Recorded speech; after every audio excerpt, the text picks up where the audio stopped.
परम मंगलमय भगवत स्वरूप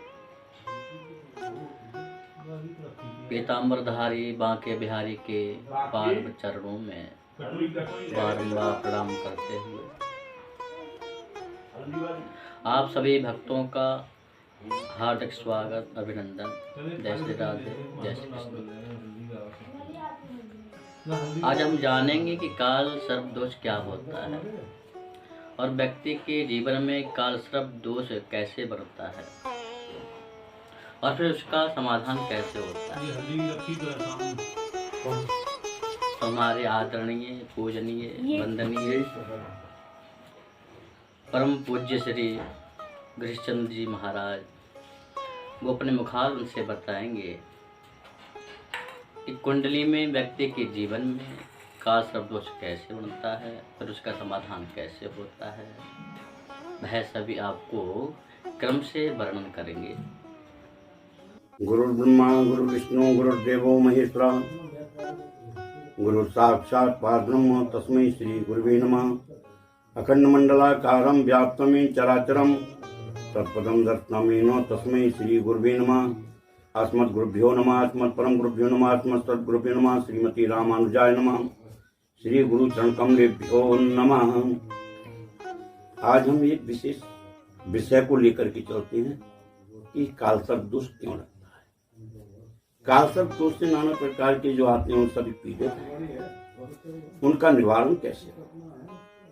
उनका निवारण का केवल एक ही माध्यम है कि वह घर में पवित्र स्थान को देख करके और अच्छे श्रेष्ठ वैष्णव ब्राह्मण को बुला करके घर में एक पर अनुष्ठान कराया जाए, वास्तु भगवान का पूजन किया जाए।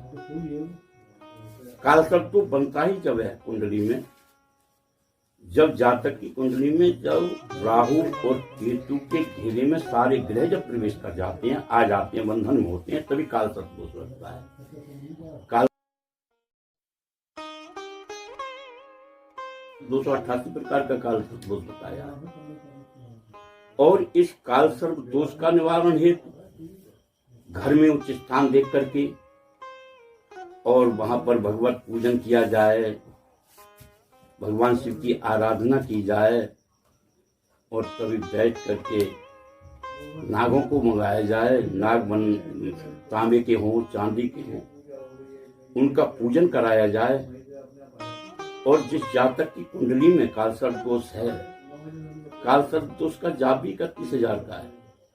उसका जाप कर, दशांश हवन कर, उस जातक के सर से उतार करके बहते हुए दरिया में उसको बहा दे। भगवान से प्रार्थना करे, प्रभु कि अब हमारे ऊपर जो भी आपका प्रकोप है वो सभी शांत हो। जितने भी हमारे क्रूर ग्रह हैं सभी शांत हो जाएं। जहाँ पर नागराज की वजह से हमारी पीड़िता मिल रही है, प्रभु आप अपने रमणक दीप के लिए प्रार्थना प्रस्थान करें, हमारे लिए सुख शांति हो। ऐसे ऐसे जातक जो कराते हैं उनको सुख शांति मिलती है। इसके ना करने से घर में कलेश, मानसिक पीड़ाएं, मानसिक संतुलन ठीक नहीं रहना और घर में कलेश रहना, ये सब काल सर्प दोष का और पितृदोष का योग बनता है। पितृदोष में भी इसमें आता है, पावन अनुष्ठान करने के बाद में हम अपने पितरों की आराधना करते हैं। विद्वान लोग पंचांग पूजन के बाद में फिर नामदिमुख श्राद्ध आदि कराते हैं। नामदिमुख श्राद्ध से हमारे पितर शांत होते हैं। इसमें श्राद्ध भी कई प्रकार का है। नामदिमुख श्राद्ध कराइए, किसी तीर्थ स्थान में जाकर के त्रिपिंडी श्राद्ध कराइए, गायत्री कराइए। ऐसे नाना प्रकार के माँ भगवती के, भगवान भूत भावन भोलेनाथ की सानिध्य में रह करके ये कार्य करने से मानव जीवन में मनुष्य के लिए अवश्य सफलता मिलेगी।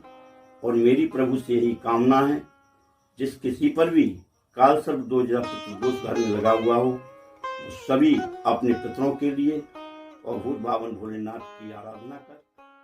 तो आपने महाराज के मुखार विंद से काल सर्प दोष और समाधान के बारे में जाना। जब हमारे जन्म के समय जो ग्रहों की दशाएं होती हैं, जो ग्रहों का परिभ्रमण होता है, उसी के अनुसार ही काल सर्प दोष बनता है। और यह काल सर्प दोष कब बनता है? जब राहु केतु के बीच में सारे ग्रह संक्रमित हो जाते हैं, सारे ग्रह एकत्रित हो जाते हैं, तब जाकर के काल सर्प दोष बनता है। और यह काल सर्प दोष हमारे जीवन में अनेक समस्या को खड़ा करता रहता है। हमारे जीवन में नाना प्रकार की बाधाएं उत्पन्न करता रहता है। व्यक्ति के जीवन में, व्यक्ति की उन्नति के मार्ग में यदि सबसे बड़ा बाधक है तो वह है काल सर्प दोष।